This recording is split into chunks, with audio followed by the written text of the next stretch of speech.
राजनीति में कांग्रेस पार्टी के तहत दो गुटों को लेकर हमेशा से चर्चा रही है। एक गुट भूपेंद्र सिंह हुड्डा तो दूसरा यहाँ पर दीपेंद्र सिंह हुड्डा। इसी बीच आपको बता दें कि दूसरा गुट रणदीप सिंह सुरजेवाला, कुमारी शैलजा और किरण चौधरी का दो गुट तो थे, लेकिन अब इन्हीं दो गुटों के आधार पर देखा जाए तो कुमारी शैलजा और किरण चौधरी के बीच में जो रिश्ते थे वो कहीं ना कहीं विपरीत नजर आने लगे। जब से किरण चौधरी भारतीय जनता पार्टी में जाकर शामिल हो गई, लेकिन अब कांग्रेस पार्टी की सांसद कुमारी शैलजा को भी लेकर ये सवाल उठ रहे हैं कि कुमारी शैलजा तो दलित चेहरे को लेकर मुख्यमंत्री बनाने की तरफ से दावा पेश करती है। कहती हैं कि कांग्रेस पार्टी से अगर कोई मुख्यमंत्री बनना चाहिए तो दलित चेहरा होना चाहिए। तो वहीं दूसरी तरफ ये भी कयास शुरू हो गए कि क्या कुमारी शैलजा अब कांग्रेस पार्टी को छोड़ने वाली है। इसी बीच किरण चौधरी का भी एक बड़ा बयान सामने आता है। आपकी जानकारी के लिए बता दें कि राज्यसभा सांसद किरण चौधरी अब इस पूरे मामले में अहम भूमिका निभाती हुई नजर आ रही है। इन तमाम चर्चाओं के बीच किरण चौधरी ने कहा कि इस पर मैं किसी भी प्रकार की टिप्पणी नहीं कर सकती हूँ।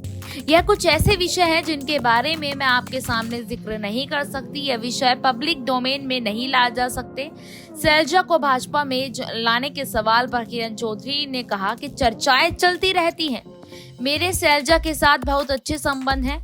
हमने मिलकर कांग्रेस में काम किया, लेकिन हुड्डा ने पूरे सिस्टम को अपने कब्जे में ले लिया। हरियाणा में हुड्डा ने उभरती हुई कांग्रेस को खत्म कर दिया, रणदीप और शैलजा को अलग थलग कर दिया। किरण चौधरी ने कांग्रेस को आड़े हाथों लेते हुए कहा कि हरियाणा कांग्रेस में गुटबाजी कोई नई बात नहीं है। टिकट बंटवारे के बाद कुमारी शैलजा की नाराजगी जग जाहिर देखी गई थी। अब इस पूरे मामले पर कुमारी शैलजा की भी बात सामने आ रही है। जहां सीएम पद को लेकर कांग्रेस पार्टी में आपसी सहमति नहीं दिखाई दे रही, इसी बीच किरण चौधरी आगे कहती हैं, शैलजा को लेकर जो टिप्पणी की गई है, महिला होने के नाते मुझे बहुत शर्म आई। बापू बेटा कांग्रेस के हर कद्दावर नेता का काम तमाम करने में लगे हैं। मेरे साथ भी ऐसा ही हुआ था, लेकिन मैं उन्हें मुंह तोड़ जवाब देकर आई हूँ। किरण चौधरी ने एक तरफ भूपेंद्र सिंह हुड्डा पर तो हमला किया और ना कुमारी शैलजा के प्रति वह एक बड़ा संकेत देती हुई भी नजर आई।